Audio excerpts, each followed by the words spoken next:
Alright, hindi ko inaasahan ito. Unang upload ko bilang anti-Tulfo Fanatics, sumabog na ang channel ko. Kaya napapaisip lang ako, ganito na pala kadami ang nagigising, no? Nagising na si Rapi Tulfo, kaliwat kanan pala ang sablay nito.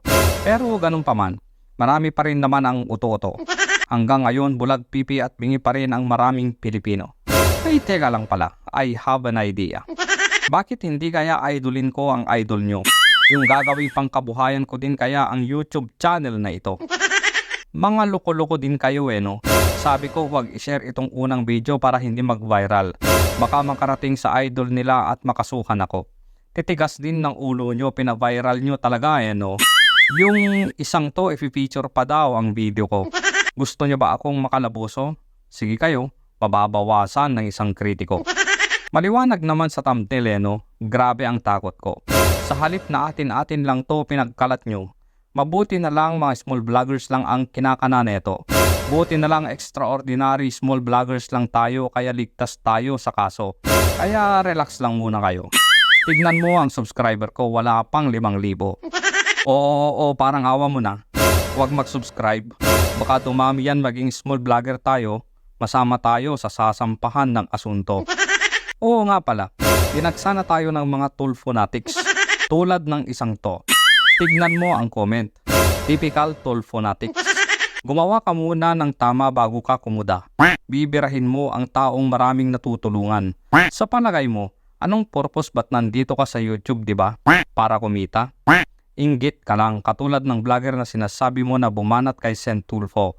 Hindi lang napagbigyan lahat ng masama binato na. Makapanira lang, kawawang nilalang. O di ba? Kultong-kulto ang birada. Sagutin natin ang comment niya. Gumawa daw ako ng tama bago kumuda.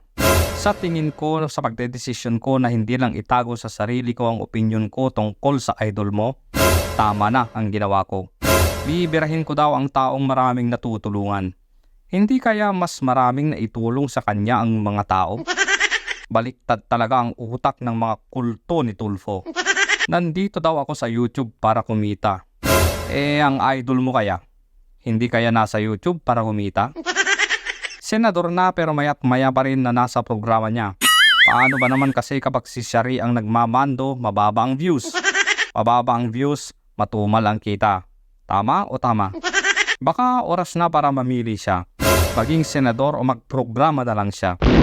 Inggit lang daw ako. Baka naman ikaw ang inggit boy. Kasi kaya kong ilabas ang opinion ko. Hindi katulad mo nakatali ka na sa kamandag ng idolo mo. Nakakatakot itong taong ito no kung maging presidente. Yung walang due process, yung walang proseso, yung lalaktawan ng lahat kahit na may nilalabag na batas. Yung kapag nagsabi ka ng against sa taong to, kaso agad ang ibabato sa'yo. Kahit na real talk lang naman ang sinasabi mo. Yung mga anti-Duterte, galit sa shortcut dahil sa di umanong madugong drug war. Pero bakit kapag si Tulfo ang nag-shortcut, tuwang-tuwa ang mga tagasunod neto? Kung magtatayo ito ng relasyon tapos siya ang puon, nako, sa YouTube pa lang 27 million agad ang member neto. Pero teka lang, pabalikan ko lang ang issue sa dating asawa neto. Di ba biglang naglahong parang bula kaya naabandona ang kanyang mag-ina? Paano nga ba siya nawala? Balita ko, kinuha ng banto Kaya mula noon hindi na nagparamdam sa unang pamilya. Pakikwento mo nga madam. By the way, bago yan sa mga hindi nakakaalam, siya lang naman ang unang asawa ni Tulfo. Pakikwento mo nga madam kung paano nawala si Rapi Tulfo. Kay Rafi. Sinabi ko po sa kanya na mahigit sa 7 years, hindi siya nagpapakita sa akin.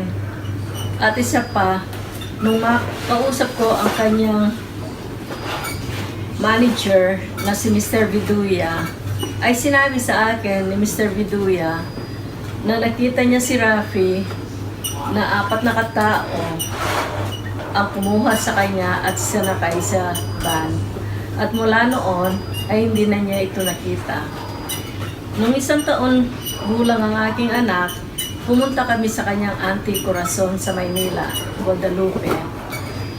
Ang auntie po niyang yun, ang kanyang tinutuluyan nung nagtatrabaho siya sa Makati. At nagtanong po ako sa kanya kung alam nila kung nasaan si Rafi. Ang sabi sa akin ni Auntie Corazon ay hindi niya alam at wala siyang balita tungkol kay Rafi. Sa mga pahayag na ito ng dating asawa, wala akong nabasa o napanood na pinabulaanan ito ni Rafi Tulfo. Kung meron man, pasensya na, pakitag na lang ako.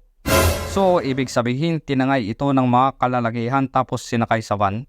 Pero bakit nagawa ito sa Amerika at doon nag-file ng divorce, di ba? Ganun ba? Pag may tumangay pala sa'yo sa Amerika ang destinasyon mo, nasan na kaya yung van na yan at magpapatangay nga din ako? Yun pala ang shortcut papuntang Amerika.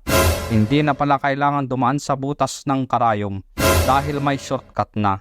Wala nang proseso, basta patangay ka lang okay na.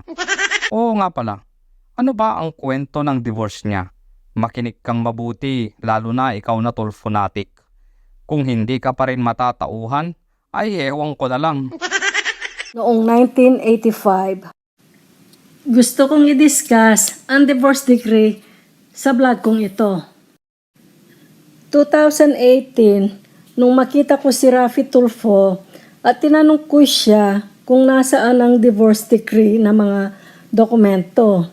Ang sabi niya sa akin ay binayaran niya ang kanyang abogado at hindi alam kung anong nangyari sa mga dokumento.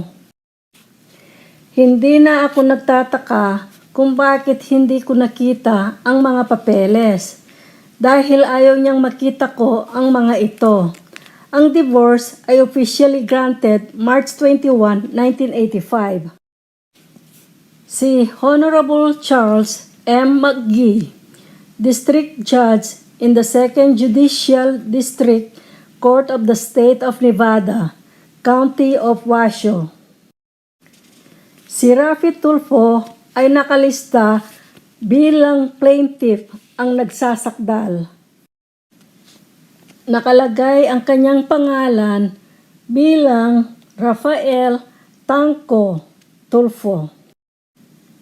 Ako ang defendant, ang nasasakdal, at nilista niya ang aking pangalan bilang Julie Lugto Tulfo.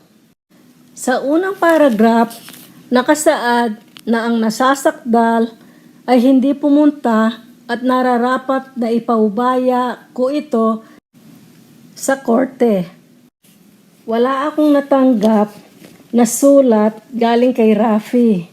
Walang telegrama, telephone call, o sulat galing sa korte. Or kahit na ano galing sa US.